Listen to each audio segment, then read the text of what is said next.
Were paralyzed instantly in the accident. Before they brought you here, you were paralyzed. There's nothing we could have done for you.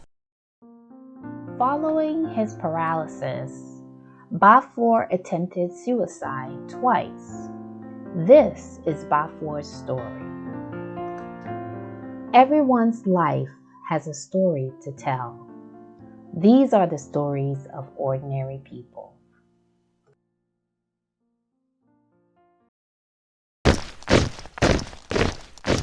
I'm somebody who wanted to be a soldier. Even when I came here, for the first years I came here, I wanted to join the Marine Corps. Yeah, actually, I was going to join the Marine Corps, be in the Marine Corps when I had the accident, because in December 2005, I had gone and written my the Army ASVAB test. So I was going to go to boot camp in February. But because of my immigration, that time I had my immigration staff with my immigration, so the Pentagon said you need to clear something with DHS, Homeland Security first, immigration first, before everything can go through. So they put me on wait. So they said maybe March, that's when you'll be able to go to boot camp. So I was waiting for that. Then I had the accident in January 31st. Yeah, I was in the right lane heading towards. I cut in front of this car, then I hit the side of the car. Then I hit the side of the car, then my car went into a spin. Then there was a fire hydrant by the roadside. Then my truck went over the fire hydrant, then it rolled it a couple of times. It rolled a couple of times until it hit a tree to stop. Yeah, I was not wearing my seatbelt. Yeah, I don't remember. They said I was not wearing my. I don't remember if I put my. I don't remember, but that's what they said. Because they found me at the trunk of the Jeep Cherokee. That's what they found me. So they said that means I wasn't wearing my seatbelt. So then they brought me here, Fairfax. So I woke up from the hospital on the hospital bed, and I was like, "Wait, what's going on? Where is this?" I tried to get up. I couldn't get up. Then I noticed at that time, my girlfriend at that time and my best friend, one of my best friends, was standing next to me, and my brother was standing next to me too. So I asked them, "What is going on?" And they had put on a brace over me that I couldn't even move. I couldn't do anything. So I tried to move again. Then my back, it was sharp pain on my back. So everybody said, "Hey, lay back, lay back." Then I realized I couldn't move my leg. So I asked them, what happened? And they said, "Well, you were in a very terrible accident. So just lay back. Let's go get a doctor and he will tell you everything what's going on." So the doctor came in and he said, "Yes, you were in a very terrible accident about a week ago. Do you remember anything? Your spinal cord gonna kind of get cut." Yeah, because they said somewhere in there whilst you were rolling, your spinal cord got cut. So you were paralyzed instantly in the accident. Before they brought you here, you were paralyzed. There's nothing we could have done for you at that time. I mean, this was in January 31st, like I said, 2006. So that is what is happening now. So that was it. That's the first time. And like I said, I've only been here almost less than 3 years. So it was terrible. So that was it. That's how it happened. Like I said, so he broke the terrible news to me. "You're not gonna walk again." And then everything just came running through my head like young guy. At the time, I think I was 26 when I had the 26, 27 when I had the accident. Young guy came to America with dreams, plans, and everything. And those plans and dreams didn't have being in a wheelchair.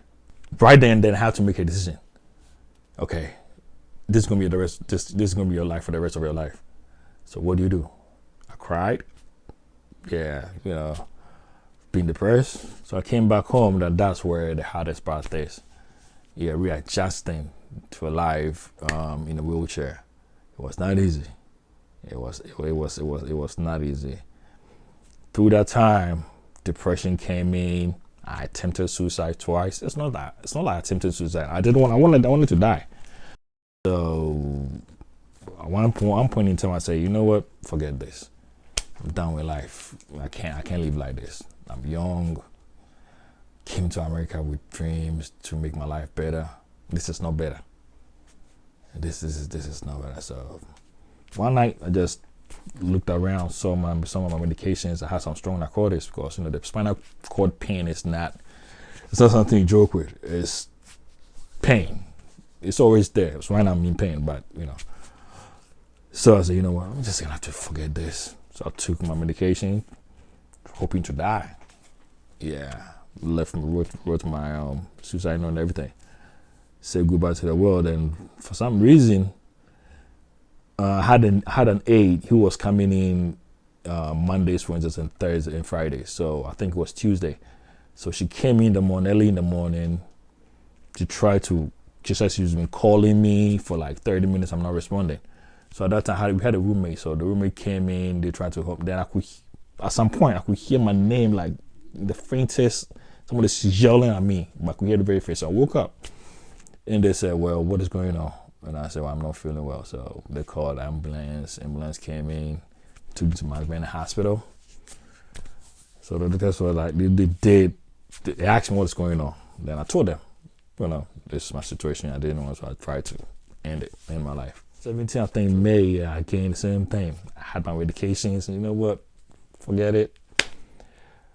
Do this test. I said bye-bye with my suicide note again, because nobody was around. Took all my medications. By this time, it was not a lot. So, again, the same woman who from the first time came, the same thing happened. She tried to wake me up. She couldn't wake me up. So this time she called an ambulance. She knew, she had an eye. I'm like, okay, that's what he's done again. So she came, they took me. I told them. They advised me, gave me counseling and a few things, but I came back home again. So after that, and that was nearing the end of 2007. So after that, I sat back and I said, you know what, maybe you are not good at killing yourself. Or maybe God has something for you to do. Your time is not yet. Maybe there's a reason why you're not succeeding in this. Because the second time they said the medications that you took should have killed you. Yeah, because I took a lot of, so it was like, are you sure you took all these things? I said, yeah, that's what I took.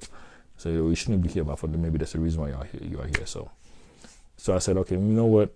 Now I'm gonna go through this pain, because every day I was in pain. It was challenging, mentally, physically. It was not easy. Yeah, so I said, you know what? I'm gonna go through this and see where God takes me. Because I was young. I'm like 28. So I said, okay. Yeah, so I started reading the Bible, then getting to understand God better. That's where my whole attitude of surviving changed. Let's take a story of Joseph. At some point in his life, he was ganged on by his brothers, and there's nothing he could do about it. That is me being paralyzed, because that is paralysis. There's nothing he can do about it. Something's happening to him. He has no control over it. So they put him in the pit. That's mentally prison right there. He's been paralyzed right there. There's nothing. He couldn't come out until somebody found him and dug him out. So, but his attitude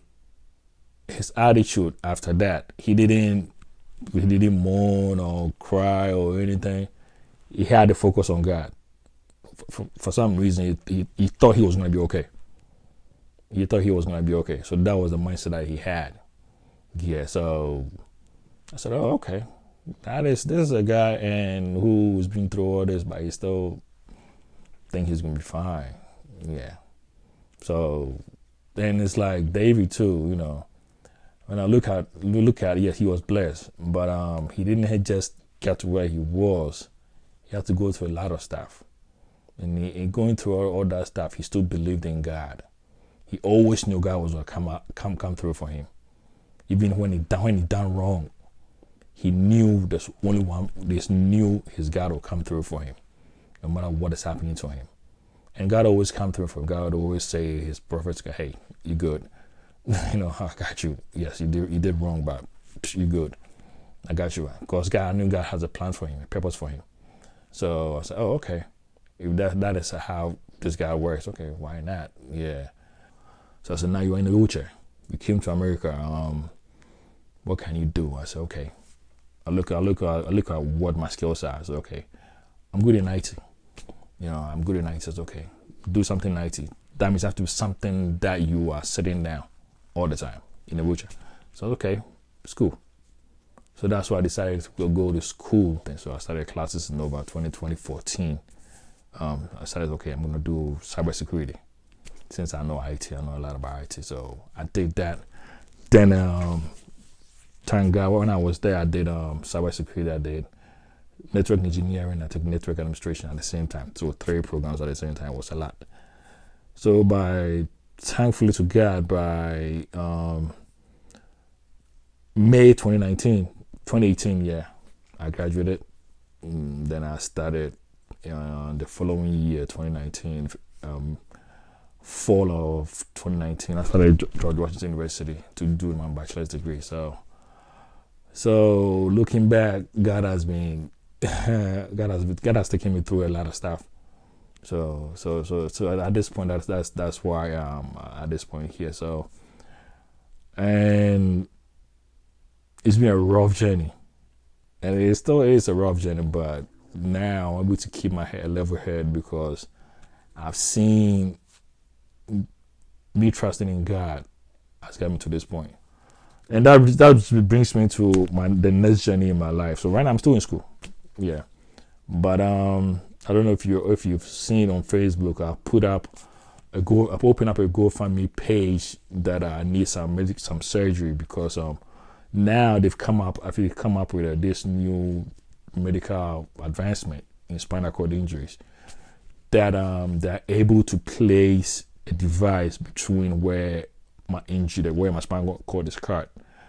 That device will connect to the other side of my spinal cord to get the signal from the brain to the other side of my body. But that's why I'm paralyzed. So that's what I put out the GoFundMe page on Facebook. So to raise money for it, because it costs a lot, because I don't have insurance. Yeah, so it costs a lot. It costs about $150,000 a year for that. So that's what I'm raising money for right now. That's my point I'm in right now. So I have learned to understand that just go about your business and trusting in God and just doing right by other people. The rest will fall in place. And the falling in place is not going to be pretty. Sometimes it comes with fighting and just spiritual battles and all those stuff. But at the end of the day, you just put in your head that you are going to be better.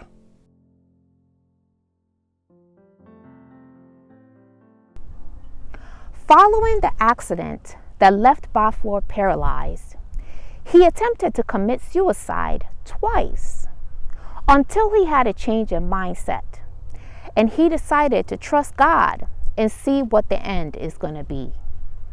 What life event has left you physically, mentally, or emotionally paralyzed?